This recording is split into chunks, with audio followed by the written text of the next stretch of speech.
सुमतिभिरनुमेजं शुभ्रकाजं सखाजं सुखमजमनपाजं मुक्त्युपाजं विमाजं नृहजमहममेजं ध्येयमाम्नाजगेयं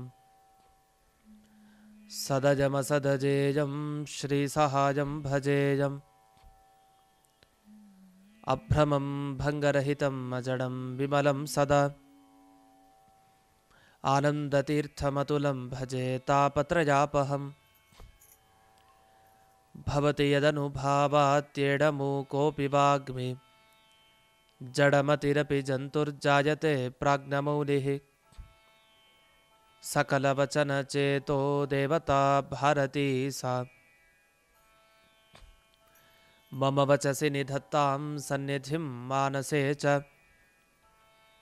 मिथ्यासिद्धान्तदुर्ध्वान्तविध्वंसनविचक्षणः जयतीर्थाख्यतरनिर्भासतां no हृदम्बरे अर्थिकल्पितकल्पोऽयं प्रत्यर्थिगजकेसरि व्यासतीर्थगुरुर्भूयादस्मदिष्टार्थसिद्धये पूज्याय राघवेन्द्राय सत्यधर्मरताय च भजतां कल्पवृक्षाय नमतां कामधेनवे तपस्वाध्याय शुश्रूषा कृष्णपूजारतं मुनिं विश्वेशमिष्टदं वन्दे परिव्राट् चक्रवर्तिनं श्रीगुरुभ्यो नमः हरिः ओम् ರಾಯರ ಆರಾಧನಾ ಮಹೋತ್ಸವದ ಸಂದರ್ಭದಲ್ಲಿ ಇವತ್ತಿನ ಸಂಚಿಕೆ ಉತ್ತರಾರಾಧನೆ. ಈ ಉತ್ತರಾರಾಧನೆಯ ಸಂದರ್ಭದಲ್ಲಿ ನಾವೆಲ್ಲರೂ ಇದ್ದೇವೆ. ನಮ್ಮ ಈ ದಿವಸ ನಮ್ಮ ಎಲ್ಲ ಪ್ರಶ್ನೆಗಳಿಗೆ ಉತ್ತರ ಕೊಡುವಂಥ ಉತ್ತರಾರಾಧನೆಯ ದಿವಸ ಆಗಲಿ. ನಮ್ಮ ಜೀವನದಲ್ಲಿ ರಾಯರು ಪ್ರತಿ ಹಂತಕ್ಕೂ ಬೇಕು. ಒಬ್ಬ ಮನುಷ್ಯನಿಗೆ ತಾನು ಚಿಕ್ಕ ವಯಸ್ಸಿನಿಂದ 1 ರಿಂದ 15 ವರ್ಷದ ಕಾಲದವರೆಗೆ 30 ವರ್ಷ, ಆಮೇಲೆ 45, 60, 75, 90, 100 ಹೀಗೆ ಪ್ರತಿ ಸ್ತರದಲ್ಲಿ ಒಂದು 7 ವಿಭಾಗವನ್ನು ಮಾಡಿಕೊಂಡ್ರೆ ಪ್ರತಿ ನಾವು ವರ್ಷಗಳಲ್ಲಿ ನಾವೇನೋ ಒಂದಿಷ್ಟು ವರ್ಷಗಳ ಕಾಲ ನಮ್ಮ ಜೀವನದಲ್ಲಿ ಕಳೀತೀವಿ. ಪ್ರತಿ ಅಷ್ಟಷ್ಟು ವರ್ಷಗಳಲ್ಲಿ ಗುರುಗಳ ಕೃಪೆ, ದೇವರ ಕೃಪೆ ಇದ್ದರೆ ಮಾತ್ರ ನಾವು ಮುಂದಕ್ಕೆ ಸಾಗ್ತೀವಿ. ಅನೇಕ ವಿಘ್ನಗಳು ನಮಗೆ ಆಯಾಯ ವಯಸ್ಸುಗಳಲ್ಲಿ ಬರ್ಬೋದು. ಆ ಎಲ್ಲ ವಿಘ್ನಗಳನ್ನು ಪರಿಹಾರ ಮಾಡ್ತಾ ನಮ್ಮನ್ನೆಲ್ಲ ಸಲಹಿ ಅನ್ನುವಂತೆ ನಾವು ನಿರಂತರವಾಗಿ ಮೊದಲನೇ ಸಂಚಿಕೆಯಿಂದ ಇಲ್ಲಿಗೆ ನೋಡ್ತಾ ಬರ್ತಾ ಇದ್ದೀವಿ. ಒಂದೊಂದು ಸಂಚಿಕೆಯಲ್ಲಿ ನಾವು ಕೇಳಿದ ರಾಯರ ಘಟನೆಯಿಂದ ನಮ್ಮ ಪ್ರತಿಯೊಬ್ಬರ ಜೀವನದಲ್ಲೂ ಪ್ರತಿ ಚಿಕ್ಕವರಿಗೆ ಅವ್ರಿಗೆ ಅನುಗ್ರಹ, ಸ್ವಲ್ಪ ಯುವಕರಿಗೆ, ನಂತರ ಆಮೇಲೆ ವೃದ್ಧರಿಗೆ, ಹೀಗೆ ಎಲ್ಲ ಸ್ತರದವರಿಗೂ ವಿಶೇಷವಾಗಿ ರಾಯರ ಕೃಪೆ ಈ ಕಾರ್ಯಕ್ರಮಗಳಿಂದ ಆಗಲಿ ಅಂತ ಮೊದಲಿಗೆ ಪ್ರಾರ್ಥಿಸ್ತಾ, ಈ ಉತ್ತರಾರಾಧನೆಯ ಇವತ್ತಿನ ದಿವಸದಲ್ಲಿ ಮೊದಲನೇದಾಗಿ ನಾವು ಪದ್ಯವನ್ನು ಡಕಾರದಿಂದ ಅಂದರೆ ಟ ಠ ಡ ಈ ಡಕಾರದಿಂದ ಪ್ರಾರಂಭ ಮಾಡ್ತಾ ಇದ್ದೇವೆ. ಡಕಾರ ಮತ್ತು ಢಕಾರಗಳಿಂದ ಕೃಷ್ಣಾವಧೂತರು ರಾಯರನ್ನು ಹೇಗೆ ಪ್ರಾರ್ಥಿಸಿದ್ದಾರೆ ಅನ್ನುವ ಕ್ರಮವನ್ನು ಈಗ ಅವಲೋಕಿಸೋಣ. ಈಗ 2 ಪದ್ಯಗಳ ಗಾಯನವನ್ನು ಆಲಿಸೋಣ ಅಂತ ನಿವೇದನೆ ಮಾಡ್ತಾ ಇದ್ದೇನೆ.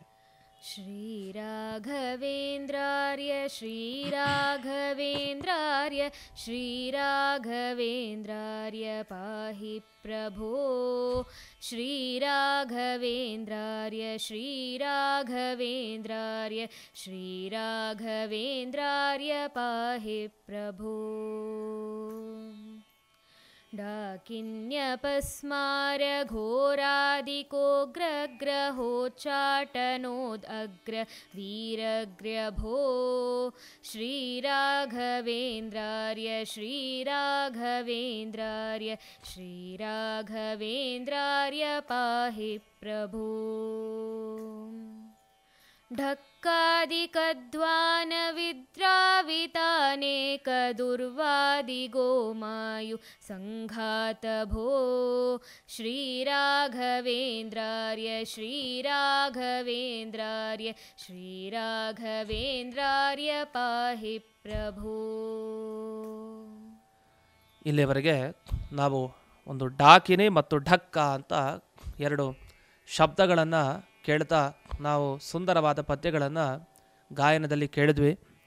ಅದರ ವಿವರಣೆಯನ್ನು ನೋಡೋಣ. ಡಾಕಿನಿ ಅಪಸ್ಮಾರ ಘೋರಾದಿಕ ಉಗ್ರಗ್ರಹ ಅಂತ ಬರ್ತಾ ಇದೆ. ಡಾಕಿನಿ ಶಾಕಿನಿ ಅಂತ ಅನೇಕ ಗ್ರಹಗಳ ಬಾಧೆ ನಮ್ಮ ಜೀವನದಲ್ಲಿ ಆಗಲಿಕ್ಕಿರುತ್ತೆ. ನಮಗೆ ಡಾಕಿನಿ ಶಾಕಿನಿ ಅಂತ ಎಲ್ಲೆಲ್ಲೋ ಇದ್ದಾರೆ, ಇವ್ರು ಯಾರೂ ಇಲ್ಲ ಅಂತೆಲ್ಲ ಹೀಗೆ ಯೋಚಿಸೋದೇ ಬೇಡ. ನಮ್ಮ ಸುತ್ತಲೂ ಮುತ್ತಲೂ ಡಾಕಿನಿ ಶಾಕಿನಿಗಳ ತರಹ ನಮ್ಮನ್ನೆಲ್ಲ ಕಾಡ್ತಾ ಇರ್ತಾರೆ. ಅಂಥ ಗ್ರಹಗಳ ಬಾಧೆ ಹೇಗಿರುತ್ತೆ ಅಂದರೆ, ಇವರು ನೇರವಾಗಿ ಬರಬೇಕು ಅಂತಿಲ್ಲ, ಯಾರಲ್ಲೋ ಹೋಗ್ತಾರೆ, ನಮ್ಮನ್ನು ಪೀಡಿಸ್ತಾ ಇರ್ತಾರೆ. ಅಂತೂ ಯಾವುದೇ ಪಿಶಾಚದ ಬಾಧೆ ಆಗಲಿ, ಅಪಸ್ಮಾರ ಅಂದರೆ ಮೂರ್ಛೆ. ಇಂದಿನ ದಿವಸ ನಾವು ಒಬ್ಬೊಬ್ಬರು ಹೋಗ್ತಾ ಇರ್ತಾರೆ ದಾರಿಲಿ, ದಿಢೀರನ್ನು ಬಿದ್ದು ಹೋಗ್ಬಿಡ್ತಾರೆ, ಮೂರ್ಛೆ. ಅನೇಕರಿಗೆ ಅನೇಕ ತರಹದ ರೋಗಗಳು. ಈ ಎಲ್ಲ ರೋಗಗಳು ಒಂದಕ್ಕಿಂತ ಒಂದು ಘೋರ. ಈ ಎಲ್ಲ ಗ್ರಹಗಳ ಈ ಬಾಧೆಯನ್ನು ನಮಗೆ ಉಚ್ಚಾಟನೆ ಮಾಡೋದರಲ್ಲಿ ಅನೇಕರು ನಮಗೆ ಸಿಗ್ತಾರೆ. ಅದರಲ್ಲಿ ಮೊದಲಿಗರು ಅಂದರೆ ನಮ್ಮ ಶ್ರೀ ರಾಘವೇಂದ್ರ ಸ್ವಾಮಿಗಳು ಅಂತ. ಇದನ್ನು ಇಲ್ಲಿ ಕೃಷ್ಣಾವಧೂತರು ವರ್ಣಿಸ್ತಾ, ರಾಯರೇ, ಪೂಜ್ಯರೇ, ನಮ್ಮನ್ನು ಕಾಪಾಡಿ ಕಾಪಾಡಿ ಅಂತ ಪ್ರಾರ್ಥನೆಯನ್ನು ಇಲ್ಲಿ ಸಲ್ಲಿಸಿದ್ದಾರೆ. ಈ ಸಂದರ್ಭದಲ್ಲಿ ಒಂದು ಘಟನೆಯನ್ನು ನಾವು ನೆನಪಿಸ್ಕೊಳ್ಳೋಣ. ಸುಮಾರು ಒಂದು 30-40 ವರ್ಷದ ಹಿಂದಿನ ಮಾತಿದು. ಆ ಸಂದರ್ಭದಲ್ಲಿ ಒಂದು ಘಟನೆ ನಡೀತು. ಸರಸ್ವತಿ ಅಂತ ಒಬ್ಬಳು ಕನ್ನಿಕೆ, ಇವಳಿಗೆ ಬ್ರಹ್ಮ ಪಿಶಾಚಿಯ ಬಾಧೆ ಅಂತ, ಯಾವುದೊಂದು ಪಿಶಾಚಿಯ ಬಾಧೆ, ಅದು ಬ್ರಹ್ಮ ಪಿಶಾಚಿ. ಅದು ಏನು ಕರ್ಮನೋ ಏನೋ, ಆ ಪಿಶಾಚಿಯ ಬಾಧೆ ಈಕೆಗಾಗಿತ್ತು. ಅವರ ತಂದೆ ತಾಯಿ ತುಂಬ ಕಂಗಾಲಾಗಿದ್ದರು. ಏನು ಮಾಡೋದು, ಈ ಬ್ರಹ್ಮ ಪಿಶಾಚಿಯ ಬಾಧೆಯನ್ನು ಹೇಗೆ ತಪ್ಪಿಸ್ಕೊಳ್ಳೋದು? ಹುಚ್ಚುಚ್ಚು ಥರ ಆಡ್ತಾ ಇದ್ದಾಳೆ ಮಗಳು, ಏನು ಮಾಡೋದು? ಅದಕ್ಕೋಸ್ಕರ ತಾವು ಕೊನೆಗೆ ಯೋಚಿಸಿದರು, ನಾವು ಮಂತ್ರಾಲಯಕ್ಕೆ ಹೋದರೆ ರಾಯರು ಖಂಡಿತ ನಮಗೆ ಅನುಗ್ರಹ ಮಾಡ್ತಾರೆ. ಅದನ್ನ ರಾಯರ ಬಳಿ ನಾವು ಸಾಗೋಣ, ಮಗಳನ್ನು ಇಲ್ಲೇ ಬಿಟ್ಟು ಹೋಗೋಣ ಅಂತ. ಮಗಳನ್ನು ಬಿಟ್ಟು ಹೋದರು. ಅವರು ಮಂತ್ರಾಲಯಕ್ಕೆ ಸೇವೆಗೆ ಅಂತ ಹೋಗಿದ್ದಾರೆ. ಸೇವೆಗೆ ಅಂತ ಹೋದವರು ಇಲ್ಲಿ ಮಗಳನ್ನು ಬಿಟ್ಟು ಹೋಗಿದ್ದಾರೆ. ಅಸರಿ ಎಚ್ಚರ ಬಂತಂತೆ ಆ ಬ್ರಹ್ಮ ಪಿಶಾಚಿಯಿಂದ. ಓಹೋ, ಮಂತ್ರಾಲಯಕ್ಕೆ ಹೋಗ್ತಾ ಇದ್ದೀರಾ, ನೀವಲ್ಲಿ ಹೋಗಬಾರ್ದು, ಹೋದರೆ ನೋಡಿ ನಿಮ್ಮ ಮಗಳಿಗೆ ತೊಂದರೆಯನ್ನು ಕೊಡ್ತೇನೆ ಅಂತ ಆ ಬ್ರಹ್ಮ ಪಿಶಾಚಿ ಅಥವಾ ಬ್ರಹ್ಮ ರಾಕ್ಷಸ ಹೆದರಿಸ್ತಾನೆ ಇತ್ತಂತೆ. ಇವರು ಯಾವುದೇ ವಿಚಾರ ಮಾಡಲಿಲ್ಲ ತಂದೆ ತಾಯಿಗಳು. ಅವರು ಹೊರಟರು, ನಾವು ಮಂತ್ರಾಲಯಕ್ಕೆ ಗುರುರಾಯರ ಸೇವೆಯನ್ನು ಮಾಡಲಿಕ್ಕೆ ಅಂತ ಹೋಗೇ ಹೋಗ್ತೀವಿ ಅಂತ ಹೊರಟರು. ಒಂದು ದಿವಸ ಇವರು ಹೋಗಬೇಕು ಅಂತ ಸಂಕಲ್ಪ ಮಾಡಿ ಹೊರಟಾಗಿದೆಯಲ್ಲ, ಅವತ್ತಿನ ದಿವಸ ಇವ್ರಿಗೆ ಗೊತ್ತಿಲ್ಲ, ಮನೆಯಿಂದ ಈ ಸರಸ್ವತಿ ಅಂದರೆ ಇವರ ಮಗಳು ಕಾಣೆ ಆಗಿದ್ದಾಳೆ, ನಾಪತ್ತೆ ಆಗಿದ್ದಾಳೆ, ಕಾಣ್ತಾ ಇಲ್ಲ. ಎಲ್ಲಿದ್ದಾಳೆ ಅಂದರೆ ಯಾವುದೋ ಕಾಡಿನಲ್ಲಿದ್ದಾಳೆ. ಆ ಬ್ರಹ್ಮ ಪಿಶಾಚಿ ಹೊತ್ಕೊಂಡು ಹೋಗ್ಬಿಟ್ಟಿದೆ ಅಂತ ಸುದ್ದಿ ಗೊತ್ತಾಯಿತು. ಏನು ಮಾಡೋದು? ಬಹಳ ಹೆದರಿಕೆ ಆಯಿತು. ಗುರುರಾಯರನ್ನೇ ಮೊರೆ ಹೊಂದಿದ್ದಾರೆ. ಆಗ ಗುರುರಾಯರು ಸೂಚನೆ ಕೊಟ್ಟರು, ಇವರೊಂದು ಸ್ಥಳಕ್ಕೆ ಹೋಗ್ತಾರೆ. ಹೋಗಿ ನೋಡ್ತಾರೆ, ಅಲ್ಲಿ ಕಾಡಿನ ದೂರದಲ್ಲಿ ಸರಸ್ವತಿ ಅಳುತ್ತಾ ಒಂದು ಬಂಡೆಯ ಮೇಲೆ ಕೂತಿರ್ತಾಳೆ. ತಕ್ಷಣ ಗಾಬರಿಯಿಂದ ಇವರು ಹೋಗ್ತಾರೆ. ಹೋಗಿ ತಾವು ಏನಾಯಿತು, ಯಾಕೆ ಇಲ್ಲಿದೆ ಅಂತ ಕೇಳ್ತಾರೆ. ಆಗ ಆ ಸರಸ್ವತಿ ಅಳುತ್ತಾ ತಾಳು ಹೇಳ್ತಾಳೆ, ಏನಿಲ್ಲ, ನನ್ನನ್ನು ಒಂದು ಬ್ರಹ್ಮ ಪಿಶಾಚಿ ನನ್ನ ಭುಜದ ಮೇಲೆ ಹಾ ಹಾ ಅಂತ ನಗ್ತಾ ನಗ್ತಾ ಅಟ್ಟಹಾಸದಲ್ಲಿ ನನ್ನನ್ನು ಹೊತ್ತುಕೊಂಡು ಹೋಯಿತು. ಇಲ್ಲೇ ಬಾವಿಯ ಹತ್ತಿರ ಏನು ಬಂಡೆ ಇದೆ, ಇಲ್ಲನ್ನೇ ನನ್ನ ತಿಂದು ಹಾಕ್ಬಿಡಬೇಕು ಅಂತ ತಾನು ಕಾಯ್ತಾ ಇತ್ತು ಆ ಬ್ರಹ್ಮ ಪಿಶಾಚಿ. ಅಷ್ಟೊತ್ತಿಗೆ ಆ ಕಡೆಯಿಂದ ಒಬ್ಬರು ದಿವ್ಯ ತೇಜಃಪುಂಜ, ಒಳ್ಳೆ ಪ್ರಕಾಶಭರಿತರಾದ ಒಬ್ಬ ವೃದ್ಧ ಸನ್ಯಾಸಿಗಳು ತಾವು ಬಂದರು. ಬಂದು ಕೂಡಲೇ ತಾವು ತಮ್ಮ ಕೈಯಲ್ಲಿದ್ದ ಆ ಕೋಲಿನಿಂದ ಅದಕ್ಕೆ ಪೆಟ್ಟು ಕೊಟ್ಟರು, ಒಂದು ಏಟು ಕೊಟ್ಟರು, ಅದು ಓಡಿ ಹೋಯಿತು ಅಂತ ಆಕೆಯ ಅನುಭವ. ಆ ಅನುಭವವನ್ನು ಅವಳು ಹಂಚಿಕೊಂಡ್ಳು. ಆಗ ಅದು ಕೆಟ್ಟ ಧ್ವನಿಯಿಂದ ಅದು ಕಿರ್ಚಿ ಕಿರ್ಚಿ ತಾನು ಆ ಬ್ರಹ್ಮ ರಾಕ್ಷಸ ಜನ್ಮದಿಂದ ಅದಕ್ಕೆ ಮುಕ್ತಿ ಸಿಗುತ್ತು ಅಂತ ಇಷ್ಟನ್ನು ಆಕೆ ಅನುಭವಿಸ್ತಾಳೆ. ಆಗ ಅವಳು ತುಂಬ ಸ್ವಚ್ಛಳಾಗ್ತಾಳೆ. ಈ ಥರ ರಾಯರ ಈ ಮಹಿಮೆ ಏನಿದೆ ಅದು ಇತ್ತೀಚಿನ ಕಾಲಗಳಲ್ಲೂ ಕೂಡ ನಾವು ಕೇಳುತ್ತಿದೆ. ನಾವೆಲ್ಲ ಏನೇನೋ ಅಂದ್ಕೊಳ್ತೀವಿ, ಪಿಶಾಚಿ ಬಾಧೆ ಅಯ್ಯೋ ಆಗುತ್ತೋ ಇಲ್ವೋ ಅಂತ. ದೇವರನ್ನು, ದೇವತೆಗಳನ್ನು, ಗುರುಗಳನ್ನು ಎಲ್ಲರನ್ನೂ ಒಪ್ಪದ ನಾವು ಪಿಶಾಚಿಗಳಿಲ್ಲ ಅಂತ ಹೇಳೋದೆ. ಎಲ್ಲವೂ ಇರುತ್ತೆ. ಕೆಲವು ಸಲ ಮಾನಸಿಕವಾಗಿ ಅಸ್ವಸ್ಥರಾಗಿ ಪಿಶಾಚಿಗಳ ಥರ ಆಡೋರು ಇರ್ತಾರೆ, ಅದು ಬೇರೆ. ಹಾಗಂತ ಪಿಶಾಚಿಗಳೇ ಇಲ್ಲ ಅಂತಲ್ಲ. ಎಲ್ಲ ದುಷ್ಟಗ್ರಹ, ರಾಕ್ಷಸರು, ಪಿಶಾಚ ಎಲ್ಲದರ ಬಾಧೆ ಆಗೋದೇ ಇಲ್ಲ ಅಂತಿಲ್ಲ. ಆದರೆ ಅದು ಯಾವುದು ಆಗದೇ ಇದ್ರೂ ಆಗೋ ಥರ ನಾಟಕ ಜಾಸ್ತಿ ಜನ ಮಾಡ್ತಾರೆ. ಆದ್ದರಿಂದ ನಮಗೆ ಸಂಶಯನೂ ಬರಲಿಕ್ಕೆ ಸಾಧ್ಯತೆ ಇದೆ ಅಷ್ಟೇ. ಆದರೆ ಹಿಂದೆ ಎಲ್ಲ ನಡೆದ ಈ ಘಟನೆಗಳು ಬಹಳ ಅನುಭವಕ್ಕೆ ಬರುವಂಥ ಘಟನೆಗಳು. ಅಷ್ಟು ಅನುಭವವನ್ನು ನಮಗೆ ರಾಯರು ತಂದುಕೊಟ್ಟಿದ್ದಾರೆ. ಆ ರಾಯರಿಂದ ಹೀಗೆ ಹಲವು ಮಹಿಮೆಗಳು ನಮಗೆ ಗೋಚರ ಆಗ್ತಾನೇ ಇರುತ್ತೆ. ಇನ್ನು ಮುಂದಿನ ಶ್ಲೋಕಕ್ಕೆ ಬಂದಾಗ, ಢಕ್ಕಾದಿಕ ಧ್ವಾನ ವಿದ್ರಾವಿತ ಅನೇಕ ದುರ್ವಾದಿ ಗೋಮಾಯು ಸಂಘಾತ. ರಾಯರು ಒಂದಿಷ್ಟು ಗೋಮಾಯುಗಳನ್ನು ಓಡಿಸಿದ್ದಾರೆ ಅಂತ ಬರುತ್ತೆ. ಇಲ್ಲಿ ಗೋಮಾಯು ಅಂದರೆ ಏನು? ನರಿಗಳು ಅಂತ ಅರ್ಥ. ಒಂದಿಷ್ಟು ನರಿಗಳನ್ನು ಓಡಿಸಿದ್ದಾರೆ ಅಂತ ರಾಯರು. ನರಿಗಳನ್ನು ಓಡಿಸೋ ಅಗತ್ಯ ರಾಯರಿಗೇನಿತ್ತು ಅಂದರೆ, ಈ ವಾದಕ್ಕೆ ಬರೋರು ನರಿಗಳ ಥರ ಸುಮ್ಮನೆ ಏನೇನೋ ಕೂಕ್ಕೊಳ್ತಾ ಇರ್ತಾರೆ, ಸರಿ ಓದ್ಕೊಂಡೇ ಬಂದಿರಲ್ಲ. ಅವರವರ ಮತ ಅವ್ರಿಗೆ ಶ್ರೇಷ್ಠ ಅನ್ನೋ ರೀತಿಯಲ್ಲಿ ತಾವು ಬಂದಿರ್ತಾರೆ.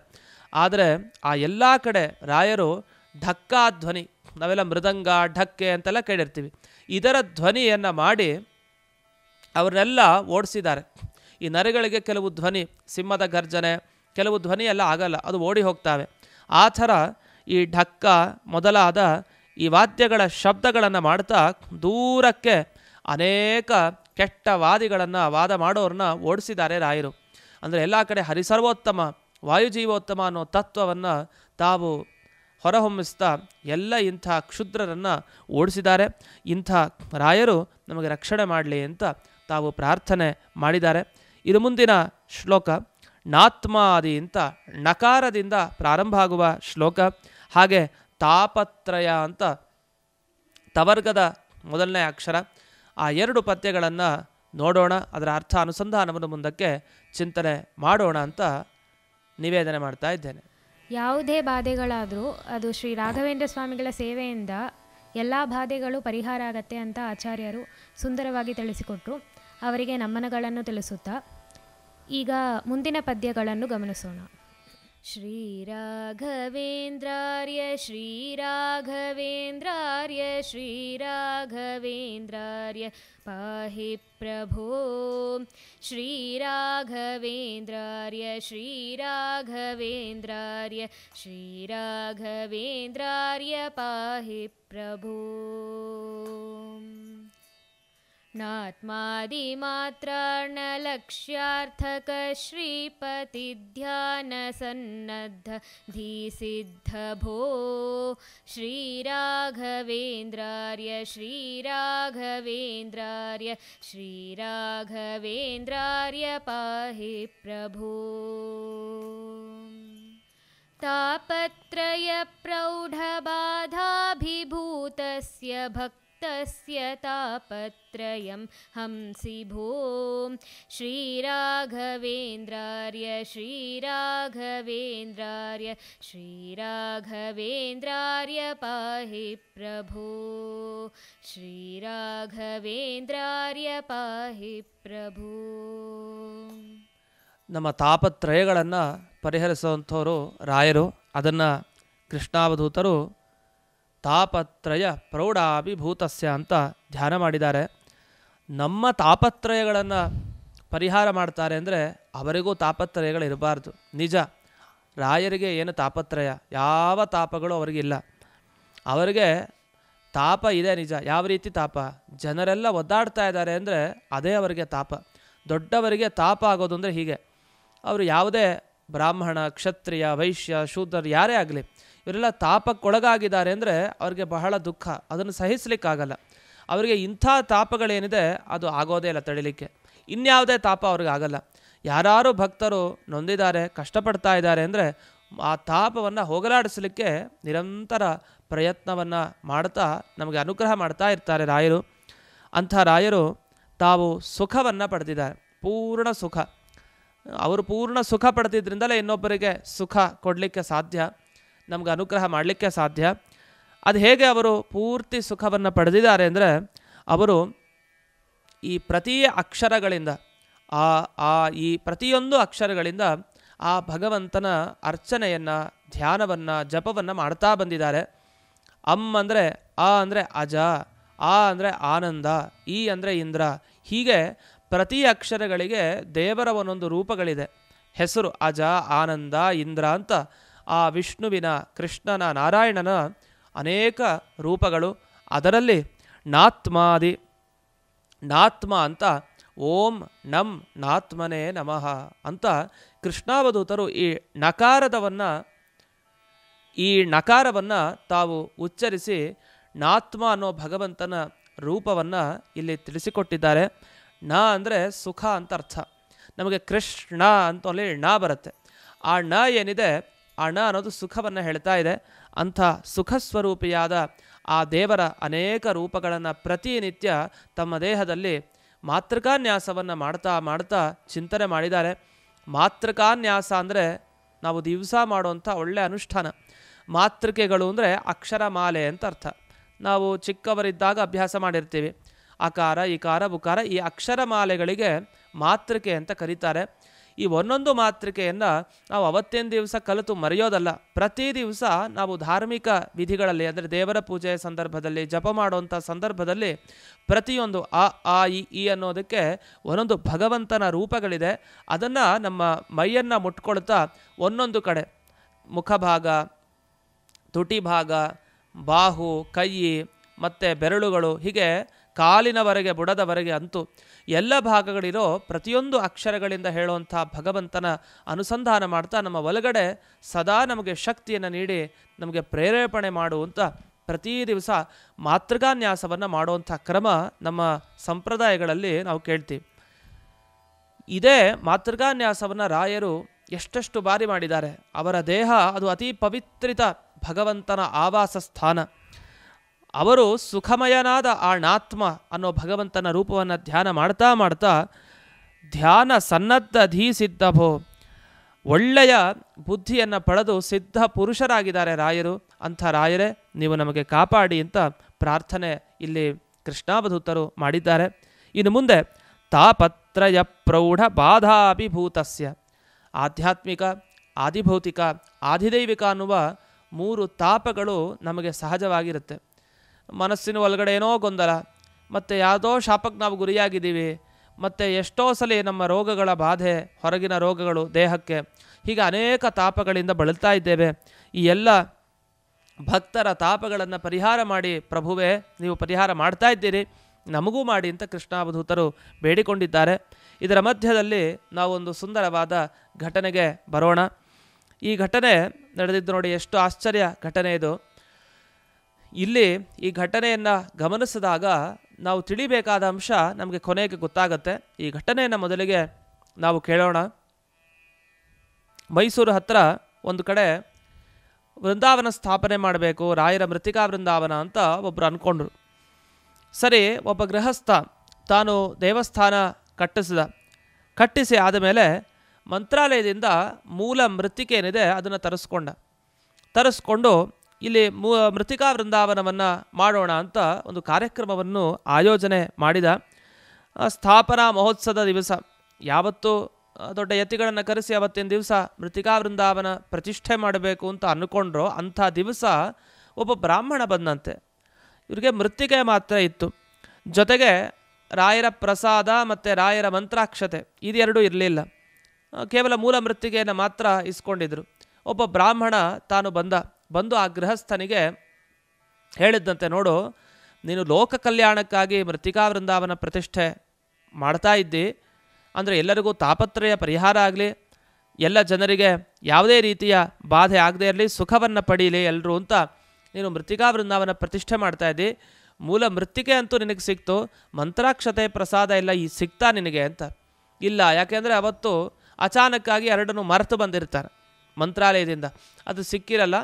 ಯಾಕಂದ್ರೆ ಮರೆತು ಬಂದಿರೋದ್ರಿಂದ ತಾನು ಇನ್ನೊಂದು ವ್ಯವಸ್ಥೆ ಮಾಡ್ಕೊಳ್ಳಿಕ್ಕಲ್ಲ, ಗಡಿಬಿಡಿಯಲ್ಲಿ ಆಗೋಗಿದೆ ಈ ಘಟನೆ. ಅದಕ್ಕೆ ಪ್ರಸಾದ ಮಂತ್ರಾಕ್ಷತೆ ಎರಡೂ ಬೇಕು, ಅದನ್ನು ಮರೆತಿಯಲ್ವಾ ನೀನು ಅಂತ. ಅಯ್ಯೋ ಸ್ವಾಮಿ, ಒಳ್ಳೇದಾಯ್ತಪ್ಪ, ನೀವು ಎಲ್ಲಿಂದ ಬಂದ್ರಿ? ಇಲ್ಲ, ಮಂತ್ರಾಲಯದಿಂದ ಬಂದೆ. ಹೌದಾ, ಒಳ್ಳೇದಾಯಿತು ಅಂತ ಆ ಗೃಹಸ್ಥ ತಾನು ಪ್ರಸಾದ ಮಂತ್ರಾಕ್ಷತೆಗಳನ್ನು ಇಸ್ಕೊಂಡು ತಾನು ನಂತರ ಅಲ್ಲಿ ರಾಯರ ಮೃತ್ತಿಕಾ ವೃಂದಾವನ ಪ್ರತಿಷ್ಠೆ ಮಾಡಿದ ಅಲ್ಲಿ ಉಪಯೋಗಿಸ್ಕೊಳ್ತಾನೆ ಅದನ್ನು. ಸರಿ, ಅದಾದ ಮೇಲೆ ಆ ಬ್ರಾಹ್ಮಣೋತ್ತಮನಿಗೆ ಹೇಳ್ತಾರೆ, ಎಂಥ ದೊಡ್ಡ ಉಪಕಾರ ಮಾಡಿದ್ದೀರಿ ನೀವು ಇವತ್ತಿನ ದಿವಸ ಮಾತ್ರ ಹಾಗೆ ಹೊರಡಬೇಡಿ, ದಯವಿಟ್ಟು ಇಲ್ಲಿ ಇಷ್ಟೊತ್ತು ಅಲ್ಲಿ ದೂರದಿಂದ ಬಂದಿದ್ದೀರಿ, ಹೊರಡೋ ಮುಂಚೆ ಇಲ್ಲೆಲ್ಲ ತೀರ್ಥಪ್ರಸಾದವನ್ನು ಸ್ವೀಕಾರ ಮಾಡಿ, ಒಳ್ಳೆ ವ್ಯವಸ್ಥೆ ಇದೆ, ನೀವೆಲ್ಲ ಭೋಜನ ಸ್ವೀಕಾರ ಮಾಡೇ ಹೋಗಬೇಕು, ನನಗೆ ಹೇಳ್ದೆ ಕೇಳದೆ ನೀವು ಹೋಗಬಾರ್ದು ದಯವಿಟ್ಟು ಅಂತ. ಯಾಕೆಂದರೆ ನಿಮ್ಮಿಂದ ದೊಡ್ಡ ಅನುಗ್ರಹ ಆಯಿತು. ಬರೀ ಮೂಲ ಮೃತ್ತಿಕೆ ಮಾತ್ರ ನಾವು ತಂದಿದ್ವಿ, ಆ ರೀತಿ ಆಯಿತು. ಆದರೆ ಪ್ರಸಾದ ಮಂತ್ರಾಕ್ಷತೆಗಳನ್ನು ದೊರಕಿಸಿಕೊಟ್ರೆ ಪೂರ್ಣ ರಾಯರ ಅನುಗ್ರಹ ನಮ್ಮ ಮೇಲಿದೆ ಅನ್ನೋದಕ್ಕೆ ನೀವೇ ಸಾಕ್ಷಿ ಅಂತ ಹೇಳ್ತಾರೆ. ಆಯಿತು, ಆ ಬ್ರಾಹ್ಮಣೋತ್ತಮ ಆಯಿತು ಅಂತ ಮುಗುಳ್ನಗೆಯನ್ನು ಬೀರ್ತಾನೆ. ಹೂ ಅಂತಲೂ ಹೇಳಲ್ಲ, ಇಲ್ಲ ಅಂತಲೂ ಹೇಳಲ್ಲ, ಮುಗುಳ್ನಗೆಯನ್ನು ಬೀರಿ ಆ ಬ್ರಾಹ್ಮಣೋತ್ತಮ ಈ ಗಡಿಬಿಡಿ ಅವಸರದಲ್ಲಿ ಇವನು ಈ ಕಡೆ ಬಂದ್ಬಿಡ್ತಾನೆ. ಆ ಗೃಹಸ್ಥ ಆ ಬ್ರಾಹ್ಮಣೋತ್ತಮ ಅಲ್ಲಿಂದ ತೆರಳು ಬಿಡ್ತಾನೆ. ಯಾಕೆ ತೆರಳುತ್ತಾನೆ? ಇರಬೇಕಲ್ವ, ಅವನಷ್ಟು ಪ್ರಾರ್ಥನೆ ಮಾಡಿದ್ದಕ್ಕೆ. ಅಂದರೆ ಆ ತೆರಳಿದ್ದು ಯಾಕೆ ಅಂದರೆ, ಅವರು ಬಂದಿದ್ದು ಯಾರು ಬ್ರಾಹ್ಮಣೋತ್ತಮರು ಅಂದರೆ, ಅವರು ಸಾಮಾನ್ಯವಾದ ಬ್ರಾಹ್ಮಣರಲ್ಲ. ಯಾಕೆಂದರೆ ಇದು ಹೇಗೆ ಗೊತ್ತಾಯಿತು ಅಂದರೆ, ಆ ಗೃಹಸ್ಥನು ತುಂಬ ಬೇಜಾರು ಮಾಡ್ಕೊಳ್ತಾನೆ. ಊಟ ಎಲ್ಲ ಆಗೋಯ್ತು, ಭೋಜನ ಅಲ್ಲ, ನನಗೆ ಮಂತ್ರಾಕ್ಷತೆ ಪ್ರಸಾದವನ್ನು ಕೊಟ್ಟ ವ್ಯಕ್ತಿ ಎಲ್ಲಿ ಹೋದರು ಹುಡುಕಿಸ್ತಾನೆ, ಎಲ್ಲ ಕಡೆ ತಾನು ಹುಡುಕ್ತಾನೆ, ಎಲ್ಲೂ ಸಿಗೋದಿಲ್ಲ. ಅವ್ರು ಹಾಗೆ ಹಸಿವು ಇದ್ದುಕೊಂಡೇ ಹೊರಟು ಬಿಟ್ರಲ್ಲ, ಅವರಷ್ಟು ಉಪಕಾರ ಮಾಡಿದ್ರು, ನಾನು ಅವ್ರಿಗೇನು ಮಾಡಲಿಕ್ಕಾಗಲಿಲ್ವಲ್ಲ. ಪಾಪ ಬ್ರಾಹ್ಮಣೋತ್ತಮರು ಎಷ್ಟು ಹಸಿವು ಇತ್ತೋ, ಅವ್ರಿಗೆ ಬಾಯಾರಿಕೆ ಇತ್ತೋ, ಏನೂ ಸ್ವೀಕಾರ ಮಾಡದೆ ಹಾಗೆ ಹೊರಟು ಬಿಟ್ರಲ್ಲ ಅಂತ ತುಂಬ ದುಃಖ ಆಗ್ತಾ ಇರತ್ತೆ ಇವನಿಗೆ. ಪ್ರತಿಷ್ಠೆ ಏನೋ ಆಯಿತು, ಮೃತ್ತಿಕಾ ವೃಂದಾವನ ಪ್ರತಿಷ್ಠೆ, ಆದರೆ ಈ ನೋವು ಏನೋ ಒಂಥರ ದುಃಖ ಇವತ್ತು ನನಗೆ ಆಗ್ತಾ ಇದೆ, ಯಾಕೆ ಆಗ್ತಾ ಇದೆ ಗೊತ್ತಾಗ್ತಾ ಇಲ್ಲ ಅಂತ. ಅಷ್ಟೊತ್ತಿಗೆ ರಾತ್ರಿ ಹೊತ್ತಿನಲ್ಲಿ ಅವನಿಗೆ ಕನಸು.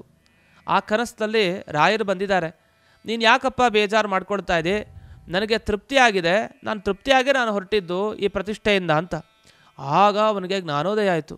ಅಯ್ಯೋಯ್ಯೋ, ರಾಯರೇ ಈ ಬ್ರಾಹ್ಮಣ ರೂಪದಲ್ಲಿ ಬಂದು ನನಗೆ ಮಂತ್ರಾಕ್ಷತೆ ಪ್ರಸಾದವನ್ನು ಮರೆತಿದ್ದನ್ನು ಕೊಟ್ಟು ಹೋದ್ರ. ದೀರ್ಘದಂಡ ನಮಸ್ಕಾರ ಎದ್ದು ಅವನು ಮಾಡ್ತಾನೆ ರಾಯರಿಗೆ. ಅಬ್ಬಾ, ಎಂಥ ದೊಡ್ಡ ಅನುಗ್ರಹ, ನಿಮ್ಮನ್ನು ನೋಡೋವಂಥ ಭಾಗ್ಯ ಈ ರೂಪದಲ್ಲಿ ಇತ್ತ ನನಗೆ, ನಿಮ್ಮ ಜೊತೆ ಮಾತನಾಡುವಂಥ ಭಾಗ್ಯ, ಆದರೆ ಉಪಚಾರ ಮಾಡುವಂಥ ಭಾಗ್ಯ ಸಿಗಲಿಲ್ವಲ್ಲ ಅಂತಲೂ ಒಂದು ನೋವಿರುತ್ತೆ. ಆದರೆ ಅಷ್ಟು ಧನ್ಯತಾಭಾವವನ್ನು ಆ ಬ್ರಾಹ್ಮಣೋತ್ತಮ ತಾನು ಪಡಿತಾನೆ. ಹೀಗೆ ರಾಯರು ಭಕ್ತರ ತಾಪತ್ರಯ ಪರಿಹಾರ ಮಾಡಲಿಕ್ಕೆ ಒಬ್ಬ ವೃಂದಾವನ ಪ್ರತಿಷ್ಠೆ ಮಾಡಬೇಕಾದ್ರೆ ತಾವೇ ಬಂದು ಹೀಗೆ ಅನುಗ್ರಹವನ್ನು ಮಾಡಿದ್ದು ಅಪರೂಪದ ಘಟನೆ ಅಂದರೆ ಅಪರೂಪದ ಘಟನೆ ಇದು. ಈ ಥರದ ಅನುಭವಗಳು ಎಷ್ಟೆಷ್ಟೋ ರಾಯರ ಭಕ್ತರುಗಳಿಗೆ ಆಗ್ತಾ ಇರುತ್ತೆ. ಅಂಥ ದಿವ್ಯ ರಾಯರ ಅನುಗ್ರಹವನ್ನು ಸಂಪಾದನೆ ಮಾಡಬೇಕು ಅಂದರೆ ನಮ್ಮ ಈ ಕೃಷ್ಣಾವಧೂತರ ಅಕ್ಷರ ಮಾಲಿಕಾ ಸ್ತೋತ್ರ ಹೇಳ್ತಾ ಇದ್ದರೆ ನಮಗೂ ಖಂಡಿತ ಯಾವುದಾರೊಂದು ರೂಪದಲ್ಲಿ ರಾಯರು ದರ್ಶನ ನೀಡ್ತಾರೆ ಅಂತ ಹೇಳ್ತಾ ಮುಂದಿನ ಪದ್ಯಗಳಿಗೆ ಹೋಗೋಣ. ಮುಂದಿನ ಪದ್ಯ ಈಗ ತಕಾರ ಪ್ರಾರಂಭ ಆಗಿದೆ, ಇನ್ನು ಮುಂದೆ ಥಕಾರ ಮಹಾಪ್ರಾಣ, ಮುಂದಕ್ಕೆ ದಕಾರ. ಈ ಎರಡು ಪದ್ಯಗಳನ್ನು ಈಗ ಅವಲೋಕಿಸೋಣ, ಅದರ ಗಾಯನವನ್ನು ಆಲಿಸೋಣ ಅಂತ ನಿವೇದನೆ ಮಾಡ್ತಾ ಇದ್ದೇನೆ. ಆಧ್ಯಾತ್ಮಿಕ, ಆದಿಭೌತಿಕ, ಆದಿದೈವಿಕ ಎಂಬ 3 ತಾಪತ್ರಯದ ಪರಿಚಯ ಆಚಾರ್ಯರು ಮಾಡಿಸ್ಕೊಟ್ರು. ಮತ್ತು ಭಗವಂತನ ನಾಮಸ್ಮರಣೆಯನ್ನು ಹೇಗೆ ಮಾಡಬೇಕು ಅಂತ ಆಚಾರ್ಯರು ತಿಳಿಸ್ಕೊಟ್ರು. ಅವರಿಗೆ ನಮಸ್ಕಾರಗಳನ್ನು ತಿಳಿಸುತ್ತಾ ಮುಂದಿನ ಪದ್ಯಗಳ ಕಡೆ ಗಮನವನ್ನು ಹರಿಸೋಣ. ಶ್ರೀರಾಘವೇಂದ್ರಾರ್ಯ ಶ್ರೀರಾಘವೇಂದ್ರಾರ್ಯ ಶ್ರೀರಾಘವೇಂದ್ರಾರ್ಯ ಪಾಹಿ ಪ್ರಭೋ ಶ್ರೀರಾಘವೇಂದ್ರಾರ್ಯ ಶ್ರೀರಾಘವೇಂದ್ರಾರ್ಯ ಶ್ರೀರಾಘವೇಂದ್ರಾರ್ಯ ಪಾಹಿ ಪ್ರಭೋ ಸ್ಥಾನತ್ರಯ ಪ್ರಾಪಕ ಜ್ಞಾನಧಾತಸ್ತ್ರಿಧಾಮಾಂಘ್ರಿಭಕ್ತಿ ಪ್ರಯಚ್ಛ ಪ್ರಭೋ ಶ್ರೀರಾಘವೇಂದ್ರಾರ್ಯ ಶ್ರೀರಾಘವೇಂದ್ರಾರ್ಯ ಶ್ರೀರಾಘವೇಂದ್ರಾರ್ಯ ಪಾಹಿ ಪ್ರಭೋ ದಾರಿದ್ರ್ಯಯೋಗೇನ ಯೋಗೇನ ಸಂಪನ್ನ ಸಂಪತ್ತಿ ಮಾಧೇಹಿ ಭೋ ಶ್ರೀರಾಘವೇಂದ್ರಾರ್ಯ ಶ್ರೀರಾಘವೇಂದ್ರಾರ್ಯ ಶ್ರೀರಾಘವೇಂದ್ರಾರ್ಯ ಪಾಹಿ ಪ್ರಭೋ ಶ್ರೀರಾಘವೇಂದ್ರಾರ್ಯ ಪಾಹಿ ಪ್ರಭೋ. ಈ ಶ್ಲೋಕಗಳಲ್ಲಿ ರಾಯರು ನಮಗೆ ಎಂಥ ವಿಷಯವನ್ನು ತಿಳಿಸಿದ್ದಾರೆ, ಅದನ್ನು ಗಾಯನದ ಮುಖಾಂತರ ಸುಂದರವಾಗಿ ಪ್ರಸ್ತುತಿಯನ್ನು ಪಡಿಸಿದರು. ಸ್ಥಾನತ್ರಯ ಪ್ರಾಪಕ ಜ್ಞಾನದಾತಃ. ನಾವು ಪಡಿಬೇಕಾದ ಜಾಗ ಸ್ಥಾನಗಳು ಅಂದರೆ ನಾವೇನು ಅಂದ್ಕೊಳ್ತೀವಿ, ಅಧಿಕಾರ, ಒಂದು ಪ್ರಧಾನಮಂತ್ರಿ, ಮುಖ್ಯಮಂತ್ರಿ, ಮತ್ತೊಂದು ಮಂತ್ರಿ, ಹೀಗ ಅಂದರೆ ಈ ಸ್ಥಾನಗಳು ನಮಗೆ ಮುಖ್ಯ ಅಲ್ಲ. ಜೀವನದಲ್ಲಿ ನಮಗೆ ಮುಖ್ಯವಾದ ಸ್ಥಾನಮಾನ ಅಂದರೆ ಏನು? ನಾವು ಶ್ವೇತದ್ವೀಪ, ಅನಂತಾಸನ, ವೈಕುಂಠ ಈ 3 ಸ್ಥಾನಗಳಿಗೆ ನಾವು ತಲುಪಬೇಕು. ಈ 3 ಸ್ಥಾನಗಳನ್ನು ತಲುಪೋದು ಹೇಗೆ? ಒಂದು, ಅಥವಾ ಭಕ್ತಿ, ಜ್ಞಾನ, ವೈರಾಗ್ಯ ಈ 3 ಸ್ಥಾನಗಳನ್ನಾದರೂ ತಲುಪಬೇಕು. ಹೇಗೋ ಒಟ್ಟು 3 ತಲುಪಬೇಕು ಅಂದರೆ ಇಂಥ 3ಗಳನ್ನು ತಲುಪಬೇಕು. ಅಥವಾ ಕಾಮ, ಕ್ರೋಧ, ಲೋಭಗಳನ್ನು ಬಿಡೋದು, ಮೋಹಮದ ಮಾತ್ಸರ್ಯವನ್ನು ಬಿಡೋದು, ಹೀಗೆ ಈ 3 ಸ್ಥಾನಗಳನ್ನು ನಾವು ಬಿಡೋವಂತೆ ಆಗಬೇಕು. ಅಂಥ ಸ್ಥಾನಗಳು ನಮಗೆ ಬೇಕು. ಇಂಥ ಸ್ಥಾನ ಪಡಿಬೇಕು ಅಂದರೆ ಆ ತ್ರಿಧಾಮನ ಮೇಲೆ ಭಕ್ತಿ ಮಾಡಬೇಕು. ತ್ರಿಧಾಮ, ಧಾಮ ಅಂದರೆ ಮನೆ, 3 ಮನೆಗಳು ಯಾರ್ದು? ಆ ಭಗವಂತ ಕೃಷ್ಣನದು. ಆ ಕೃಷ್ಣನ ಪಾದ ಕಮಲಗಳಲ್ಲಿ ನಾವು ಭಕ್ತಿಯನ್ನು ಮಾಡೋದನ್ನು ಕಲಿಬೇಕು. ಆ ಭಕ್ತಿಯನ್ನು ನನಗೆ ರಾಯರೇ ದಯಪಾಲಿಸಿ ಅಂತ ಕೃಷ್ಣಾವಧೂತರು ತಾವಿಲ್ಲಿ ಪ್ರಾರ್ಥನೆ ಮಾಡ್ತಾ, ಸರಿ ಭಕ್ತಿಯನ್ನು ಮಾಡ್ತೀವಿ, ಆ ಸ್ಥಾನಗಳೆಲ್ಲ ಪಡಿತೀವಿ, ಆದರೆ ಭಕ್ತಿ ಮಾಡಬೇಕು ಅಂದರೆ ನಮಗೆ ದಾರಿದ್ರ್ಯ ಅಲ್ವಾ, ಕಷ್ಟ, ತುಂಬ ದಾರಿದ್ರ್ಯ ನಮ್ಮಲ್ಲಿ ಸೇರಿಕೊಂಡಿದ್ದಾಗ ನಮಗೆ ಕಷ್ಟ, ದುಡ್ಡೇ ಇಲ್ಲ, ತಿನ್ನಲಿಕ್ಕೆ ಕಷ್ಟ. ಇಂಥ ಸಂದರ್ಭದಲ್ಲಿ ಭಕ್ತಿ ಬರುತ್ತೆ. ಉಪವಾಸದಲ್ಲೇ ಎಷ್ಟೋ ದಿವಸಗಳು ಕಳೀತಾ ಇದ್ದಾಗ ನಮಗೆ ಭಕ್ತಿ ಹೇಗೆ ಬರುತ್ತೆ? ಗುರುಗಳಲ್ಲಿ ಶ್ರದ್ಧೆ ಹೇಗೆ ಬರಲಿಕ್ಕೆ ಸಾಧ್ಯ? ಉಪವಾಸದಿಂದ ಸಾಕಾಗ್ಬಿಡಿದೆ ನಮ್ಮ ದೇಹಕ್ಕೆ, ಅಷ್ಟು ಶ್ರಮ ಆಗಿ ಹೋಗಿದೆ. ಇಂಥ ಸಂದರ್ಭದಲ್ಲಿ ಭಕ್ತಿ ಶ್ರದ್ಧೆಗಳೆಲ್ಲ ಮೂಡಲಿಕ್ಕೆ ಸಾಧ್ಯನಾ ಅಂದರೆ ದಾರಿದ್ರ್ಯ ಯೋಗೇನ ಸಂಪನ್ನ ಸಂಪತ್ತಿ ಮಾಧೇಹಿ ಭೋ. ಆ ನಿಮ್ಮ ಯೋಗ ಸಾಮರ್ಥ್ಯ ಇದೆಯಲ್ಲ, ಆ ಶಕ್ತಿ, ಆ ತಪಃ ಪ್ರಭಾವದಿಂದ ನಮ್ಮ ದಾರಿದ್ರ್ಯ ಅತ್ಯಂತ ದಾರಿದ್ರ್ಯ ಅಂತ ಅರ್ಥ. 2 ಸಲ ದಾರಿದ್ರ್ಯ ಹಾಕಿದ್ದಾರೆ. ಅಷ್ಟು ಕಡು ಬಡತನ, ಅದು ಜ್ಞಾನದಲ್ಲ ಆಗಬಹುದು, ಬರೀ ದುಡ್ಡೇ ಅಲ್ಲ. ಅಜ್ಞಾನಿಗಳು ಅಂದರೆ ಅಜ್ಞಾನಿ, ಅಷ್ಟು ಜ್ಞಾನವೇ ಇಲ್ಲ ನಮಗೆ. ಅಂಥ ಕಡು ಬಡತನ ಜ್ಞಾನದಲ್ಲಾಗ್ಬೋದು, ಸಂಪತ್ತಿನಲ್ಲಾಗ್ಬೋದು. ಇಷ್ಟು ಕಡು ಬಡತನದಲ್ಲಿರೋ ನಮಗೆ ಸಂಪನ್ನ ಸಂಪತ್ತಿ, ಒಳ್ಳೆಯ ಸಂಪತ್ತಿಯನ್ನು ನಮ್ಮ ಜೊತೆಗೆ ಸೇರಿಸಿ ನಮಗೆ ಅನುಗ್ರಹವನ್ನು ಮಾಡಿ ಅಂತ ರಾಯರ ಬಳಿ ಕೃಷ್ಣಾವಧೂತರು ಪ್ರಾರ್ಥನೆ ಮಾಡಿದ್ದಾರೆ. ತಮ್ಮ ಜೀವನದಲ್ಲೂ ಹಾಗೆ ಆಯಿತು. ಅವರು ಯಾವಾಗ ಅನಾಚಾರಿಗಳಾದರೋ ಆ ಸಂದರ್ಭದಲ್ಲಿ ಎಲ್ಲ ಬಂಧುಗಳು ಕೈ ಬಿಟ್ಟುಬಿಟ್ರು. ಅವ್ರನ್ನ ಕೈ ಬಿಟ್ಟಾದಾಗ ಯಾರೂ ಬರಲಿಲ್ಲ. ಕಡು ಬಡತನ ಆಗೋಯ್ತು ಅವ್ರಿಗೆ, ತುಂಬ ಕುಟುಂಬ ಪೋಷಣೆ ಮಾಡಲಿಕ್ಕೆ ಕಷ್ಟ ಆಗೋಯಿತು. ಇವ್ರ ಹತ್ರ ಏನು ಹೋಗೋದು ಅಂತ ಎಲ್ಲರೂ ಬರಲೇ ಇಲ್ಲ ಹತ್ತಿರಕ್ಕೆ. ಆ ಸಂದರ್ಭದಲ್ಲಿ ಇಂಥ ಪ್ರಾರ್ಥನಾ ಪದ್ಯಗಳನ್ನು ಮಾಡ್ತಾ ಮಾಡ್ತಾ ಅವರು ಚೇತರಿಸ್ಕೊಂಡ್ಬಿಟ್ರು. ಆರಾಮಾಗಿ ಸುಗಮವಾಗಿ ತಾವು ಸಂಸಾರವನ್ನು ಮುಂದೆ ಸಾಗಿಸ್ತಾರೆ. ಅದನ್ನು ನೆನಪಿಸಿಕೊಡ್ತಾ ಇದ್ದಾರೆ. ಇದೆಲ್ಲ ಸುಮ್ಮನೆ ಅವರು ಶ್ಲೋಕಗಳನ್ನು ಹೇಳ್ತಾ ಇಲ್ಲ. ಆ ಶ್ಲೋಕಗಳಲ್ಲಿ ಹೇಳಿದ ವಿಷಯ ತಮಗೆ ಅನುಭವಕ್ಕೆ ಬಂದಿದೆ. ಅವರು ತಪ್ಪುಗಳನ್ನು ಮಾಡಿದರೂ ಕೂಡ ಕೆಲವು ಆ ತಪ್ಪುಗಳನ್ನು ತಾವು ಪ್ರಾಯಶ್ಚಿತ್ತ ರೂಪದಲ್ಲಿ ಎಲ್ಲ ಪರಿಹಾರ ಮಾಡಿಕೊಂಡು ರಾಯರ ಬಳಿ ಶರಣಾಗತರಾಗಿದ್ದಾರೆ. ಇಂಥ ಕೃಷ್ಣಾವಧೂತರ ಘಟನೆಯನ್ನು ನೆನಪಿಸಿಕೊಳ್ಳೋದ್ರ ಜೊತೆಗೆ ಮತ್ತೊಂದು ಘಟನೆ ಇದೆ. ಆ ಮತ್ತೊಂದು ಘಟನೆ ಹೀಗಿದೆ. ಒಬ್ಬ ದೇಸಾಯಿ, ಅವನು ತನ್ನ ಶ್ರೀಮಂತಿಕೆ ಏನಿತ್ತು ಅದನ್ನೆಲ್ಲ ಒಂದು ಸಲ ಕಳ್ಕೊಂಬಿಟ್ಟ. ತನ್ನ ಆಸ್ತಿ ಪಾಸ್ತಿ ಏನೇನಿತ್ತು ಎಲ್ಲ ಕಳ್ಕೊಂಬಿಟ್ಟಿದ್ದಾನೆ. ಬೇರೆಯವ್ರಿಗೆ ಮುಖ ತೋರಿಸ್ಲಿಕ್ಕೆ ಆಗ್ತಾ ಇಲ್ಲ. ಯಾಕೆಂದರೆ ಜನ ಹೇಗೆ, ನಿಮ್ಮ ಹತ್ರ ಎಲ್ಲ ಇದ್ದಾಗ ಬೆಲೆ ಉಂಟು, ಎಲ್ಲ ಕಳ್ಕೊಂಡ್ವಿ ಅಂದರೆ ಬೆಲೆ ಇರೋದೇ ಇಲ್ಲ. ಹಾಗೆ ಇವನಿಗೇನು ಬೆಲೆ ಸಿಗ್ತಾ ಇಲ್ಲ. ಇನ್ನೊಬ್ರಿಗೆ ಮುಖ ಹೇಗೆ ತೋರಿಸೋದು? ಬಹಳ ಒಂಥರ ಒಳಗಡೆ ಒಳಗೆ ಖಿನ್ನತೆ ಅವನಿಗೆ ಉಂಟಾಗಿದೆ. ಇಂಥ ಖಿನ್ನತೆ ಅವನಿಗೆ ಬಂದಾಗ ತಾನು ಹೊರಟ ಮಂತ್ರಾಲಯ ಕ್ಷೇತ್ರದಲ್ಲಿ ಗುರುಗಳ ಸೇವೆ ಮಾಡೋಣ, ನಾನು ಮತ್ತೊಬ್ಬರು ನನ್ನನ್ನು ಹೀಯಾಳಿಸೋರ ಮುಖ ನನಗೆ ನೋಡ್ಲಿಕ್ಕೆ ಸಾಧ್ಯ ಆಗ್ತಾಯಿಲ್ಲ, ಆದರೆ ಗುರುಗಳ ಮುಖವನ್ನು ನೋಡಿಕೊಂಡು ನಾನು ಹೋಗ್ತೇನೆ. ಗುರುಗಳೇ ನನ್ನ ಮುಖ ನೋಡ್ತಾರೆ, ಅವರೇ ನನ್ನ ನೋಡ್ಕೊಳ್ತಾರೆ, ಅವರು ಎಂದಿಗೂ ನನ್ನ ಹೀಯಾಳಿಸೋದಿಲ್ಲ. ಯಾಕೆಂದರೆ ಅವ್ರಿಗೆ ಚೂರು ಕಪಟತನ ಅನ್ನೋದಿಲ್ಲ, ಅವ್ರು ಎಂದಿಗೂ ಅಸೂಯೆ ದ್ವೇಷ ಯಾವುದೂ ಇಲ್ಲ. ಅಂಥ ತಪೋಮಹಿಮರಾದ ರಾಯರ ಬಳಿ ನಾವು ಹೋಗೋಣ ಅಂತ ಮಂತ್ರಾಲಯ ಕ್ಷೇತ್ರಕ್ಕೆ ತಾನು ಹೊರಡ್ತಾನೆ. ಮಂತ್ರಾಲಯ ಕ್ಷೇತ್ರಕ್ಕೆ ಹೊರಟು ತಾನು ಅಲ್ಲಿ ಬೆಳಗಿನ ಜಾವ ತುಂಗಭದ್ರಾ ನದಿಯಲ್ಲಿ ತಾನು ಸ್ನಾನ ಮಾಡಿದ. ಸ್ನಾನ ಮಾಡಾದ ಮೇಲೆ ಬೇಗ, ಅದು ಕೂಡ ಯಾರೂ ಬರಬಾರ್ದು, ಯಾರಿಗೂ ಮುಖ ತೋರಿಸ್ಲಿಕ್ಕೆ ಇಷ್ಟ ಇಲ್ಲ, ರಾಯರನ್ನು ಬಿಟ್ಟು ರಾಯರಿಗೆ ಮಾತ್ರ ಮುಖ ತೋರಿಸ್ಬೇಕು ಅಂತ ಬೇಗ ಒಬ್ಬನೇ ಹೋಗೋದಂತೆ ಆ ದೇವಸ್ಥಾನಕ್ಕೆ ಹೋಗಿ ಮೂಲೆಯಲ್ಲಿ ನಿಂತ್ಕೊಳ್ಳೋದು, ರಾಯರನ್ನು ನೋಡ್ತಾ ಇರೋದು. ಒಂದೇ ಮೂಲೆಯಲ್ಲಿ ಯಾರ್ಯಾರು ಭಕ್ತರು ಬಂದರೂ ಆ ಕಡೆ ಈ ಕಡೆ ಹಾಕೋಲ್ಲ. ಆಮೇಲೆ ಮೊದಲು ಅವ್ನು ರಾಯರನ್ನು ನೋಡ್ಬಿಡ್ಬೇಕು, ಆಮೇಲೆ ಅಲ್ಲಿ ಮುಳುಗ್ಬಿಡ್ತಾನೆ. ನಂತರ ಯಾರೇ ಬರಲಿ ಅವನಿಗೆ ಚಿಂತೆ ಇಲ್ಲ. ಹೀಗೆ ಎಲ್ಲ ಭಕ್ತರು ಸೇವೆ ಮುಗಿಸ್ಕೊಂಡು ಹೋಗಬೇಕು. ಆಮೇಲೆ ರಾಯರ ಮುಂದೆ ಹೋಗಬೇಕು, ಅಳ್ತಾ ನಿಲ್ಲಬೇಕು. ಈ ಥರ ಒಂದು ವಾರ ಮಾಡಿ ಕೊನೆಗೆ ಒಂದು ದಿವಸ ರಾಯರು ಬಂದು ಸೂಚನೆ ಕೊಟ್ಟರು, ನೋಡು ನೀ ಯೋಚನೆ ಮಾಡಬೇಡ, ನೀನು ವಾಪಸ್ ಹೊರಡು, ನಿನ್ನ ಆಸ್ತಿ ಪಾಸ್ತಿ ಎಲ್ಲ ಯಾರು ದೋಚಿದಾರಲ್ಲ ಆ ದೋಚಿದವರೇ ಇನ್ನೊಬ್ಬರು ಮುಖಾಂತರ ನಿನಗೆ ವಾಪಸ್ ಮಾಡ್ತಾರೆ, ಯೋಚಿಸಬೇಡ ಅಂತ. ಅಲ್ಲಿ ಶುರುವಾಯ್ತು ನೋಡಿ ತಾಪತ್ರಯ. ಯಾರು ದೋಚ್ಕೊಂಡು ಹೋಗಿದ್ರು, ವಂಚನೆ ಮಾಡಿದರು, ಅವ್ರಿಗೆ ಏನಾಯಿತು ಏನೋ ಎಡವಟ್ಟಾಗ್ಲಿಕ್ಕೆ ಶುರುವಾಯಿತು ಜೀವನದಲ್ಲಿ. ಆಗ ತಪ್ಪಿನ ಅರಿವಾಯಿತು. ತಕ್ಷಣ ಇವ್ರ ಆಸ್ತಿ ಪಾಸ್ತಿ ಎಲ್ಲ ವಾಪಸ್ಸನ್ನು ಮಾಡಿದರು. ಇವರು ಹೋಗೋ ಅಷ್ಟೊತ್ತಿಗೆ 1 ವಾರ ಸೇವೆ ಆಗಿದೆ. 1 ವಾರದಲ್ಲಿ ಅವರಿಗೆಲ್ಲ ಆಚೆ ಈಚೆ ಆಗಿ ಮತ್ತೆ ಸರಿಯಾಗಿ ತಮ್ಮ ತಪ್ಪನ್ನು ಒಪ್ಪಿಕೊಂಡು ತಾವು ಬಂದು ಇನ್ನೊಬ್ಬರ ಮುಖಾಂತರ ಎಲ್ಲವನ್ನು ಸಮರ್ಪಣೆ ಮಾಡಿದರು. ದಾರಿದ್ರ್ಯ ಬಂದಾಗ ರಾಯರು ತಾವು ಕಾಪಾಡಿದ್ದಕ್ಕೆ ಒಂದು ಉದಾಹರಣೆ ನಮಗೆ ಈ ರೀತಿ ಸಿಗ್ತಾ ಇದೆ. ಈ ರೀತಿ ಯಾವುದೇ ಒಂದು ಸಂದರ್ಭದಲ್ಲಿ ರಾಯರು ನಮ್ಮ ಕೈಯನ್ನು ಬಿಡೋದಿಲ್ಲ ಅನ್ನುವ ಎಚ್ಚರಿಕೆ ನಮಗಿರಬೇಕು ಅಂತ ಈ ಘಟನೆಯಿಂದ ನಮಗೆ ತಿಳಿತಾ ಇದೆ. ಇಂಥ ಘಟನೆಯನ್ನು ನೆನಪಿಸ್ಕೊಳ್ತಾ ಮುಂದಕ್ಕೆ ನಾವು ಧಕಾರ ಮತ್ತು ನಕಾರ ಇನ್ನೆರಡು ಪದ್ಯಗಳು. ಅಂತೂ ತವರ್ಗ ಅಂದರೆ 4ನೆಯ ವರ್ಗ ಏನಿದೆ ಇದು ಸಮಾಪ್ತಿಯನ್ನು ಪಡೆಯುತ್ತೆ. ಧಕಾರ ಮತ್ತು ನಕಾರದ ಪದ್ಯಗಳು, ಅದನ್ನು ಈಗ ಗಾಯನದ ಮುಖಾಂತರ ಆಲಿಸೋಣ ಅಂತ ನಿವೇದನೆ ಮಾಡ್ತಾ ಇದ್ದೇನೆ. ಭಗವಂತನ ಮೇಲೆ ಭಕ್ತಿಯನ್ನು ಹೇಗೆ ಮಾಡಬೇಕು ಅಂತ ಶ್ರೀ ರಾಘವೇಂದ್ರ ಸ್ವಾಮಿಗಳು ನಮಗೆ ತೋರಿಸಿದ ಮಾರ್ಗವನ್ನು ಆಚಾರ್ಯರು ಸುಂದರವಾಗಿ ನಿರೂಪಿಸಿದ್ದಾರೆ. ಮುಂದಿನ ಪದ್ಯಗಳನ್ನು ಗಮನಿಸೋಣ.